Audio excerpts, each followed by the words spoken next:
देश में एवं छात्र आंदोलन को नहीं प्रथमे तो जंतर मंतर एवं तापर झारखंड रे प्रतिवाद एवं एबे बड़ अपडेट होची जे जंतर मंतर रे सीजेपी रो प्रोटेस्ट रो सीजन 2 खूब शीघ्र आरंभ होवा पई जाउची। आपन ठीक अबाग लागि थाई पारे किंतु हां ये सीजन 2 रो कथा निजे अभिजीत दीपके ही कहिसंती।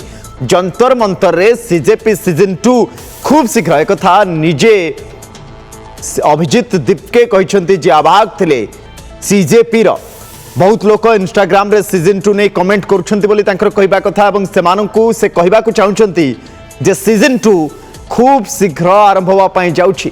सीजेपी आंदोलन को नहीं सारा देश में छात्र माने आगो को आसी जंतर मंतर प्रोटेस्ट कथा आपनकर मने थिबो एवं एबे अभिजीत दीपके ये बयान रखिछंती जे जंतर मंतर रे सीजेपी रो सीजन 2 प्रोटेस्ट खूब जल्दी आरंभ होबो।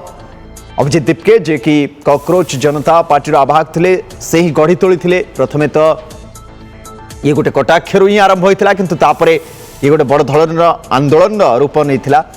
अभिजीत दीपके कहवा कथा बहुत लोग इंस्टाग्राम रे सीजन 2 नहीं कमेंट करुँच से कहते जे मु सेमानकु कहवा चाहूँगी सीजन 2 खूब शीघ्र आरंभ होगा जाऊँगी।